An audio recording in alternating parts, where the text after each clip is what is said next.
Yo bros, welcome back. This is me Dwi. Kali ini kita akan membahas top 10 soundtrack atau background music yang sering dipakai dalam sebuah stasiun TV di Indonesia, yaitu tepatnya di stasiun TV Trans 7. Jika kamu bertanya-tanya apa sih BGM atau background music yang sering dipakai dalam acara Orang Pinggiran, Jejak Petualang maupun Indonesia Music Trans 7, well, maka kalian tepat berada dalam channel YouTube saya kali ini, karena sebentar lagi saya akan membagikan top 10 soundtrack atau background musik yang sering dipakai dalam acara tersebut.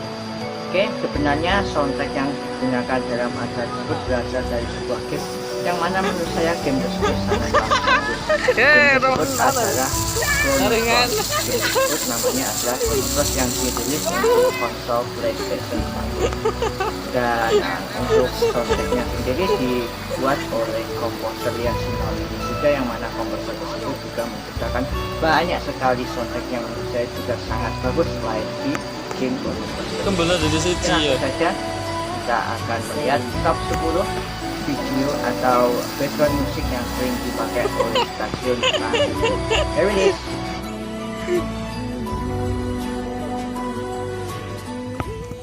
Number 10, Chrono Cross Snake Remains Chamber. BGM yang satu ini memiliki nada yang sangatlah sunyi dan juga senyap, sangat pas apabila dipakai saat adegan host utama sedang bersembunyi atau mengendap-endap berharap agar mangsanya terjebak dalam jebakannya. Sering diputar dalam acara Jejak Petualang Trans 7. Jejak Petualang keren abis.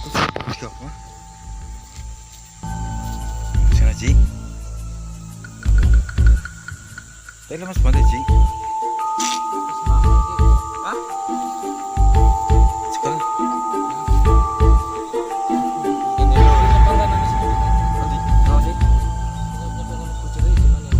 Bujur. Sabar.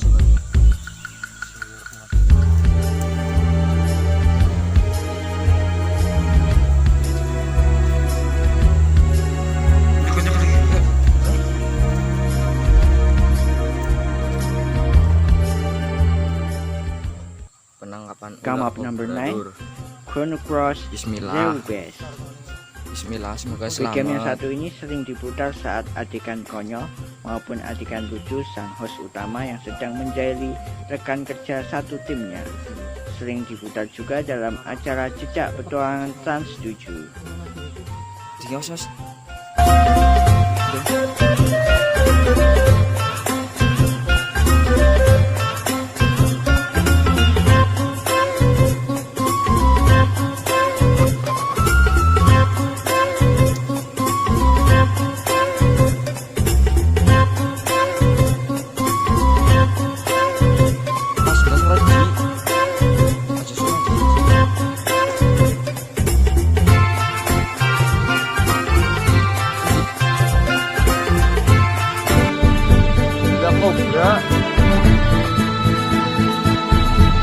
Iya.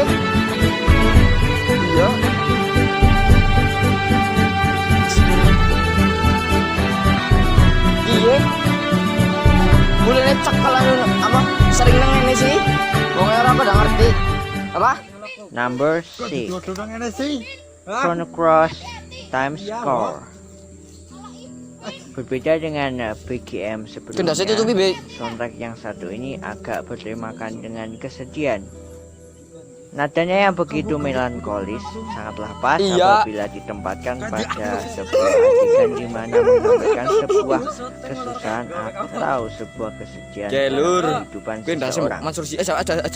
Soundtrack yang satu ini sering dipakai dalam acara dan juga dalam acara Indonesiaku dalam saat atau momen yang sangat menyedihkan. Khusus profesional. Jangan ditiru. Gitu loh, sandalnya berdari. Sandale. Esok bisa iki lur. Jalanan balat 555 Chrono Cross Planes of Time Homeward. Well, ketika saya mendengar soundtrack yang satu ini, saya langsung teringat dengan gameplaynya itu sendiri. Ini ketika kita menjadi warm up pertama kalinya. Kayak konser dari BGM yang satu ini sering digunakan dalam acara Indonesiaku dan tidak luput pula dalam acara Jejak Petualang Trans 7 yang sering dipakai saat menggambarkan pemandangan yang begitu indah dan juga mempesona.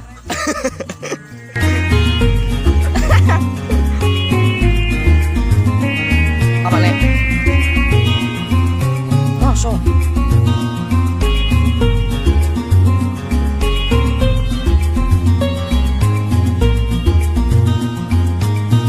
Ya ternyata Mas Puji masih diparingi hidup. Hah? Number 4, Chrono Cross, Another Irony Village. Jujur saja ketika saya mendengarkan soundtrack yang satu ini, saya langsung teringat dengan momen yang sangat damn di dalam game tersebut. Karena ketika karakter kita kembali ke desanya setelah pergi mencari kerang, tiba-tiba saja seluruh orang yang ada di desa tak mengenali karakter kita.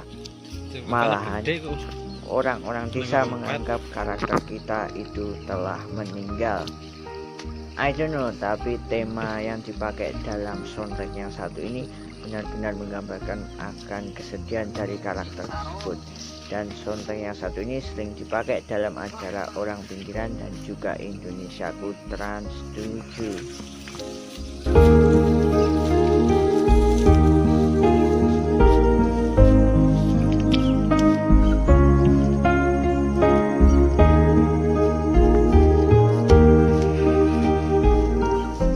Coming into number 3, Chrono Cross, Another Golden Village. Well, another set taken soundtrack guys. Di gamenya itu sendiri, BGM ini dipakai saat karakter kita tiba di desa Goldorf. Menggambarkan penduduk desa yang begitu sederhana, meskipun desa tersebut sangatlah minim, akan tetapi desa tersebut sangatlah tentram dan juga damai. BGM ini juga sering dipakai dalam acara Orang Pinggiran dan Indonesiaku, terutama saat menggambarkan keadaan sebuah desa yang meskipun sangatlah terbatas, Coba. damai dan juga tentram. Mas, ini ya.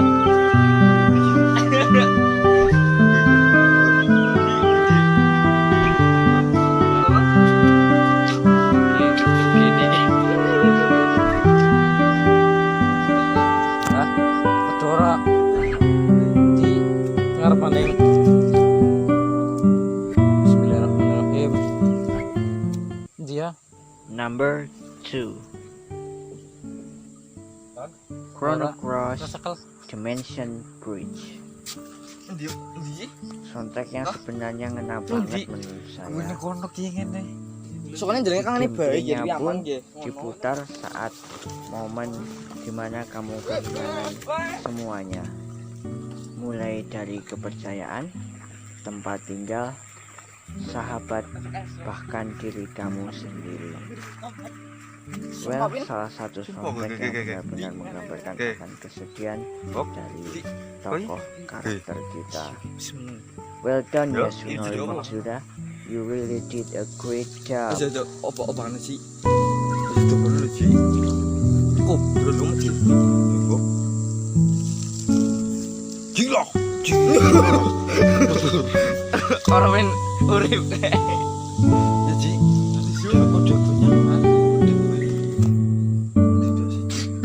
Sing bener Kobrak guys. Coba orang main urip.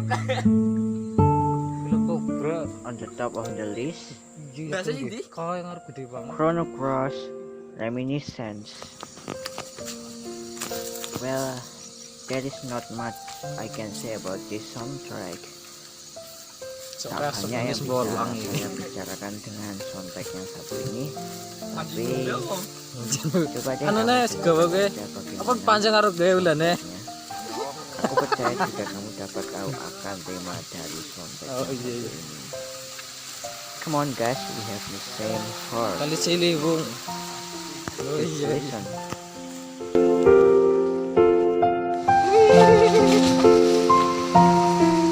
Jalannya mantap.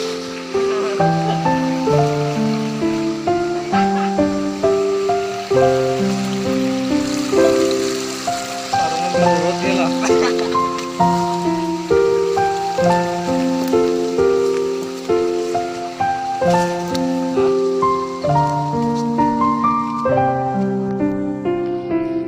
Mantap banget.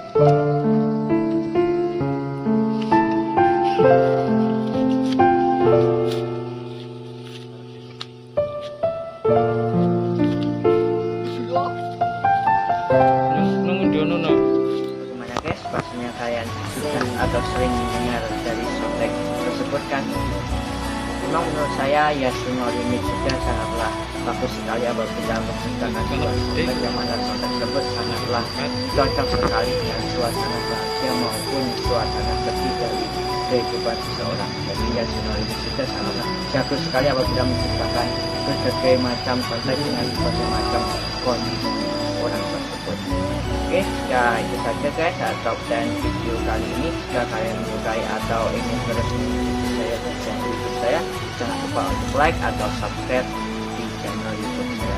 Saya mengucapkan terima kasih karena telah menonton video saya kali ini, dan jangan lupa untuk like atau subscribe video saya di channel YouTube saya tentunya. Sampai jumpa dan take care. See ya guys.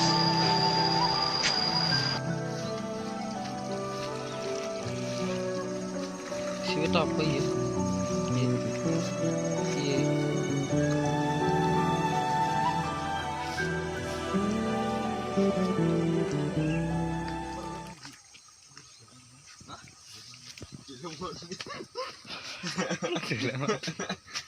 Eh, Balik-balik ini. Nungging sarung. nungging sarung. Sabar enak dandang sarung. Lepat. Oh John, hati-hati John. Ini kan gue ikan. Sumpah. Mas, nih dia. Gue gini kono gue. Endi gede. Kono gede Pak. Apa? Iki ndrugeni iki. Terus Hah? Ngedora gue ning kono gue. di ngarep maning. Bismillahirrahmanirrahim. Dia. Kan? Ora, nasekel. Endi endi? Nang ndi? Gue ning kono ki ngene. Soalnya jenenge kangane bayi ya lebih aman nggih. Ngono.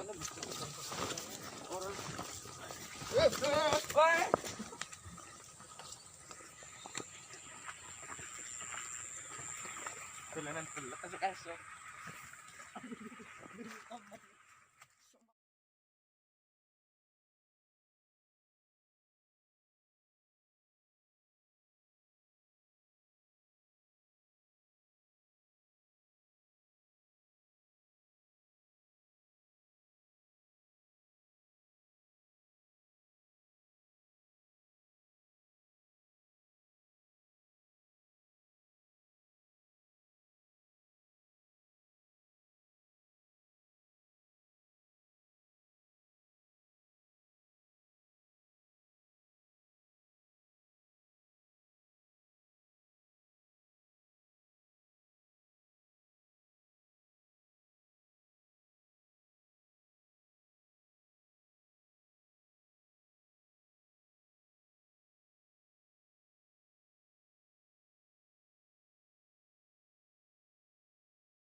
Nungging sarung. Lepat. Oh John, hati-hati John. Sumpah. Mas, nih dia. Gue gini kono gue. Endi gede. Kono gede Pak. Apa? Iki ndrugeni iki. Hah? Ngedora Gue ning kono gue. di ngarep maning. Bismillahirrahmanirrahim. Dia. Ora, nasekel. Endi? Nang ndi? Gue ning kono ki ngene. Soalnya jenenge kangane bayi ya lebih aman nggih. Ngono. penangkapan ular kobra lur. Bismillah. Bismillah, semoga selamat.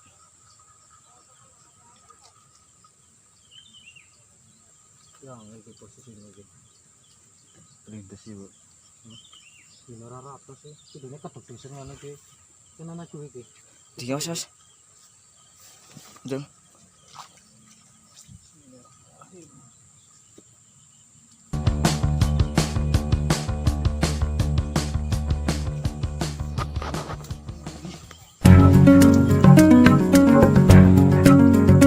Masyarakat Kedu, Temanggung memanfaatkan semut rangrang sebagai sumber pendapatan yang menjanjikan.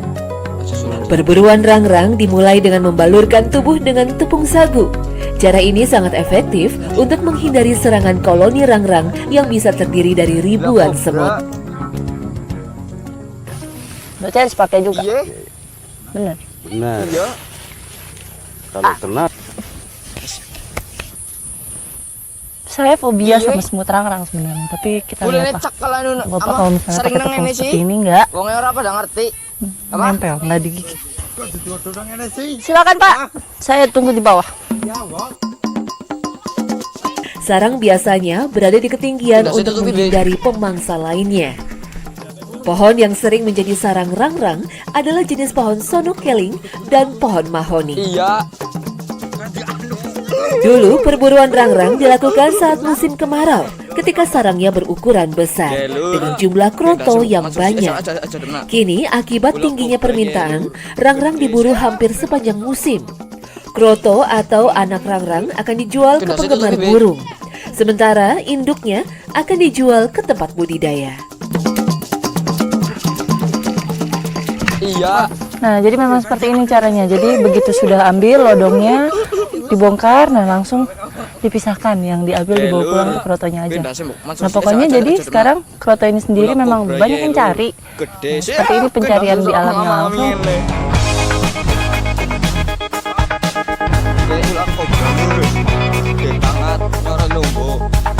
Kroto baik untuk dikonsumsi karena kandungan proteinnya lebih dari 53%. Nah, ini yang saya bilang kita mau bikin olahan khas dari sini, tapi ada krotonya. Jadi bukan terbuat dari kroto, ada krotonya. Nah, ini kita mau bikin botok. Botoknya sendiri dari ikan asin. Nah, ikan asin, pete. Tapi nanti kalau misalnya sudah hampir masak, nah dia ditambah ini kroto. Jadi kroto ini sendiri bukan daily food, bukan makanan sehari-hari, tapi lebih kayak kalau kita merasa kurang enak badan, butuh suplemen, pakai kroto seperti itu. Karena memang terbukti kroto ini untuk recovery bagus banget untuk pemulihan tenaga.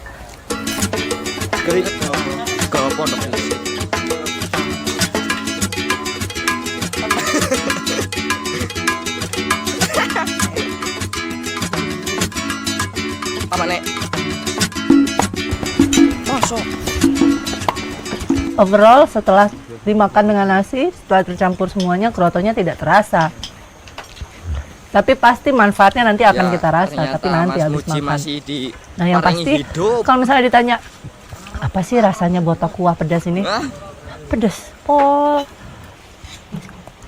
Suatu saat berkesempatan mampir ke sini harus nyobain botok kuah ikan asin dengan pete. Yang pasti pedasnya bikin garuk-garuk kepala. Aduh. Selamatkan warga lur. Hah. Ge, ulah lagi nang perak pertanian ge.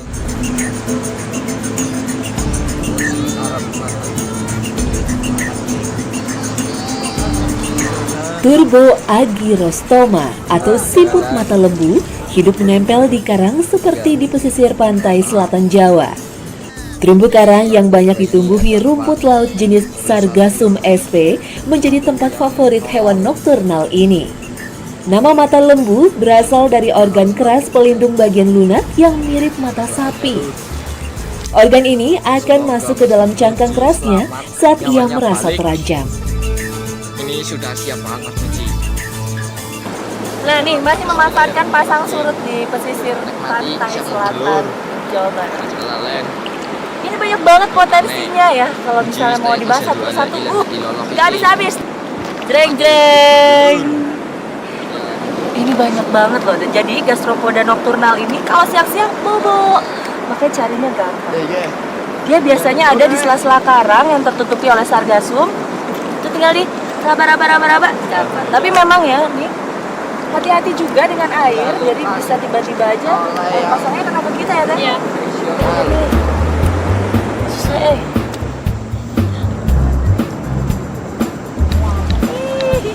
menyenangkan, carinya mudah.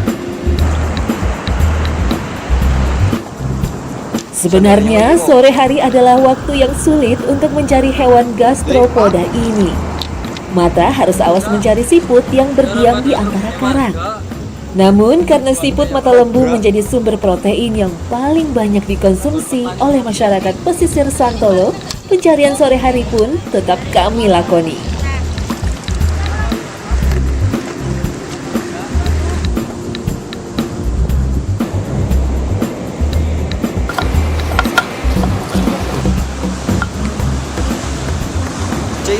Jadi misalnya dari tadi tuh proses untuk dia matang itu nggak lama ya, ya.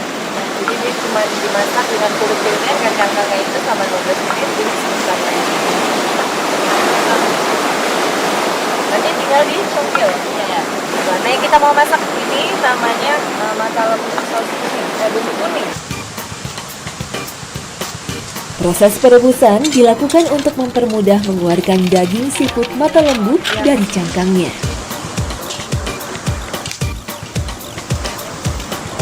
Gula ikan Jawa. Kunyit, bawang, dan serai dipakai untuk menghilangkan bau amis. Sunset. Sunrise.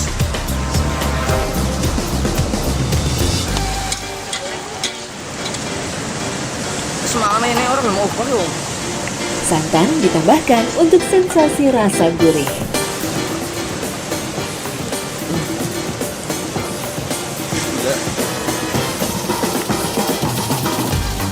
Turun besar banget yo.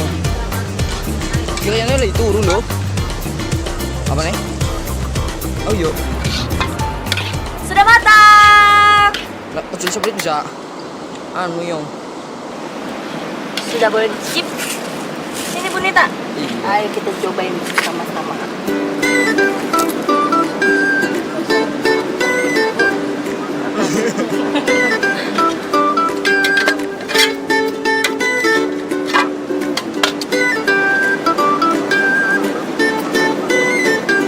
Satu kotak. Mantap. Ya suka posting di set. Enak, wes. Tadi udah kebayang kan bumbu-bumbunya apa aja, nah bisa dipraktekin sendiri. Jadi sebenarnya mata lembunya ini sama kayak kerang yang lain ya, benar. Dia rasanya itu plain, tidak ada rasa. Nah, tergantung dari bumbunya. Jadi kalau misalnya kita main bumbunya pintar, pasti rasanya mantap.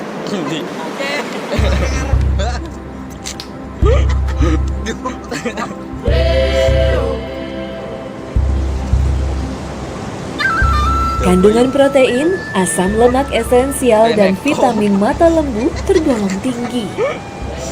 100 gram daging siput terdapat 300 kilokalori, termasuk beragam mineral penting lainnya. Iya. Apa? Culun tidak ya wedi. Kultur nelayan di Pulau Bawean masih tercermin kuat di kalangan masyarakat desa Kepuh Legundi, Mana besiji? sekitar 45 km dari kota kecamatan Sangkapura. Pemanfaatan potensi alam sekitar antara lain dilakukan dalam membuat rumpon ikan. Ya pocam rumah ayam isi. Rumpon adalah hal lumrah ketika nelayan menginginkan terjaganya hasil tangkapan ikan ketika melaut. Ini merupakan siasat pada ekosistem perairan yang ada, sehingga nelayan tidak tergantung dengan musim ataupun kondisi lainnya yang mempengaruhi ekosistem laut. Nah, di sini bahan dari rumponnya itu sendiri yang dipakai adalah pring ori atau bambu ori.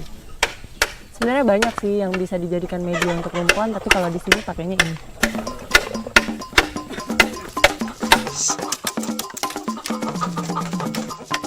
Secara umum, rumpon dasar adalah cara menciptakan rumah ikan ataupun stimulus terciptanya ekosistem ekosistem baru. Bahan alami memang cenderung mudah rusak ketika ditenggelamkan. Namun ini cara paling murah membuat rumpon yang dapat dilakukan masyarakat. Sebab bahannya tersedia semua di sekitar mereka. Di daerah lain, rumpon terkadang dibuat dari bahan yang lebih keras dan tahan lama hingga tahunan. Misalnya saja rongsokan mobil, motor, dan lain sebagainya. Oke, kalau misalnya udah dilihat batunya sudah siap diikat, nanti sebelum dinaikin itu akan kita sangkutin semua. Nah ini rumponnya rumpon dasar. Nah, jadi ini memang berfungsi untuk jadi rumah ikan karena memang setelah ditempuhnya nanti lumut-lumut akan nempel di sini. Begitu juga ikan kecil. Ada ikan kecil pasti ada ikan besar ya. Sebagai rantai makanan sih intinya rumpon ini. Seperti ini cara bikinnya. Membuat rumpon biasanya dilakukan saat musim teduh dan arus sedang pelan. Pada masa ini, hasil melaut relatif berkurang. Pembangunan rumpon dilakukan per kelompok dengan areal penyebaran yang juga disesuaikan dengan areal tangkap kelompok bersangkutan. Ji kok lurus naji tapi cuma biji. Siap loading. Jadi rumpon ini berarti kan 30 kilo. Apa? Ya, trigori itu kan bambu keras. Dan memang berat. Wow. Oke. Rumpon akan diturunkan di titik tertentu yang menjadi areal penangkapan kelompok nelayan bersangkutan. Terkadang rumpon bisa disebar hingga titik 10 mil dari garis pantai. Beberapa rumpon lain bahkan hingga puluhan mil laut. Secara teori, semakin banyak rumpon disebar, maka kesempatan mendapatkan ikan akan semakin besar. Ada semacam etika di kalangan nelayan, bahwa mereka hanya akan memancing di rumpon yang mereka bangun sendiri. Nah di sini ditaruhnya. Mau yang melayu lur ya rumpon dasar. Jadi memang ditaruhnya itu di dangkal yang kira-kira 30 meter. Ya aduh. Dari 30 meter sampai ke gede kedalaman 75 meter. kayak lagi sing nyekel ya. Oke, nah habis ini kita mau menuju ke satu rumponnya Bapak. Ini Bapak punya 12 rumpon, ke salah satu rumpon Bapak. Ya, sekian lalu kita dulu. mancing. Nah biasanya rumpon yang bagus ini dalam waktu 2 hari saja ke depan. Selanjutnya lur. Assalamualaikum warahmatullahi wabarakatuh.